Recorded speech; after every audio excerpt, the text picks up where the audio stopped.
It was one of those chilly evenings when the city lights began to blur behind a mist of rain, and people hurried into cozy restaurants to escape the cold.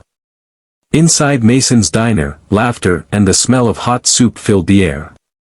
But just beyond those warm glass doors stood a boy who didn't belong to that world. His clothes were too thin for the season, his sneakers were torn, and his small hands were shoved deep into his pockets to fight the wind. His name was Jake Miller, a 12-year-old kid with tired eyes and a heart too big for the life he'd been given. Every night after school, Jake waited behind that diner, not for a meal, but for a miracle. If you believe in kindness, second chances, and the power of compassion, please take a second to like, comment, share, and subscribe. Your small act of support helps us spread hope and warmth to more hearts every day. Jake lived with his mother, Linda, in a rundown trailer on the edge of town. It used to be a happy home once. There were family photos on the wall, laughter in the kitchen, and dreams of better days. But everything changed after a car accident left Linda too weak to work. She'd been a waitress for years, always smiling, always taking care of others. Now, she could barely stand long enough to cook for her son. The hospital bills took everything they had. Jake had to drop his after-school programs and pick up odd jobs just to keep their lights on. But lately, the bills weren't the problem. The real battle was hunger. Some nights, there just wasn't enough food to go around. Jake often pretended he wasn't hungry so his mom could eat what little they had. He would smile and say, "I'm good, Mom, I grabbed something at school," while his stomach growled in the quiet dark. One evening, as Jake wandered through the alley behind Mason's diner collecting bottles for recycling money, he saw something that stopped him cold, bags of untouched food being tossed out. Whole plates of fried chicken, mashed potatoes, bread rolls, even slices of pie. His heart pounded. The smell was overwhelming, and his mind raced to his mother at home, lying in bed weak and coughing. That night, Jake waited until the lights went out and the kitchen closed. Then, trembling, he opened one of the bags and carefully took out a few pieces of bread and a small box of rice. He ran all the way home through the rain, his shoes slapping against the wet pavement, clutching the bag like treasure. Linda cried when she saw what he'd brought, whispering blessings between tears as she shared the food with him. From that night on, it became Jake's secret mission. Every evening, he'd stop by the back of Mason's diner to see what was left behind.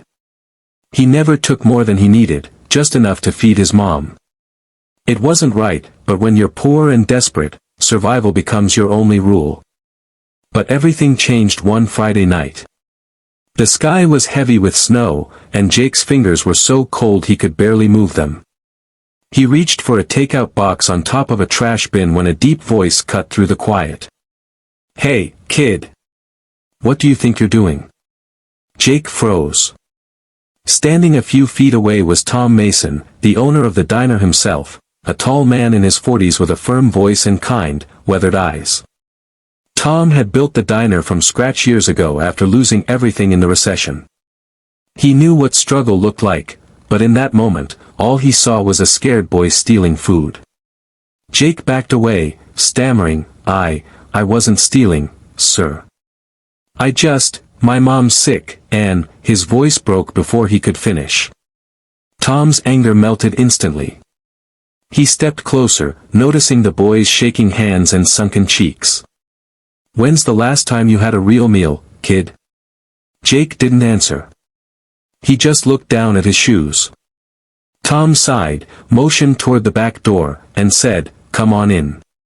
Inside, the diner was quiet except for the hum of the refrigerators. The warmth hit Jake like a wave. Tom grabbed a bowl and filled it with hot chicken noodle soup, added a sandwich, and placed it in front of him. "Eat," he said softly. Jake hesitated, unsure if this was some kind of test, but the smell was too much to resist. He devoured the food like he hadn't eaten in days. When he was done, Tom asked, "What's your mom's name?" "Linda," Jake whispered. "She used to work at a diner like this before she got hurt."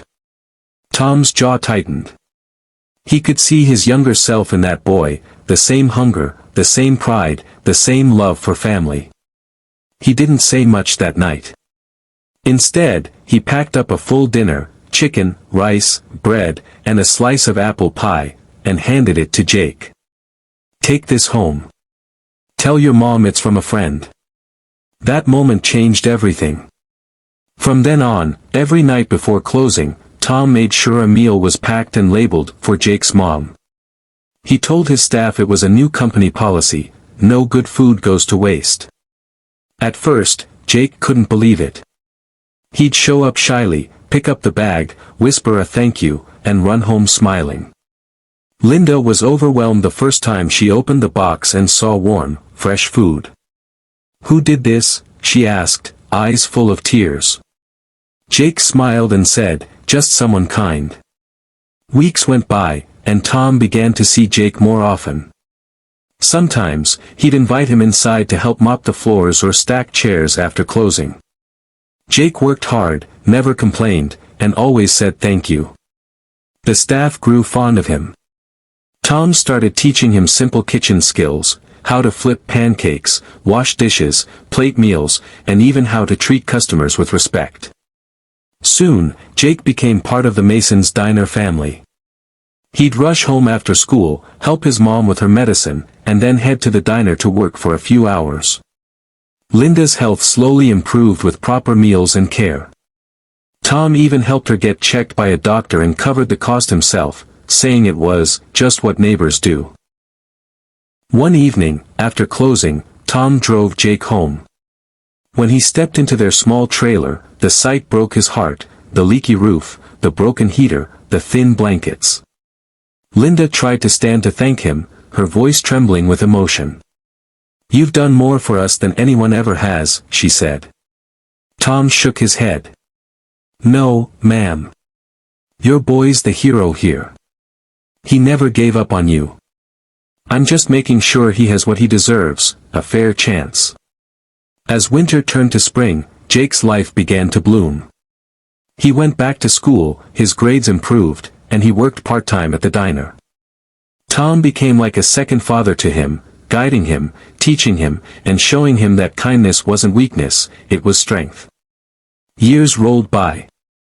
Jake graduated high school with honors and a scholarship to a culinary program. The whole diner crew showed up at his graduation, cheering louder than anyone else. Tom stood proudly beside Linda, who was now healthier, smiling brighter than ever. After college, Jake returned to his hometown, not as a struggling boy, but as a young chef with a dream.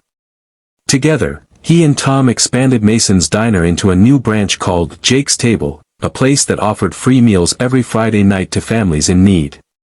It wasn't charity. It was community.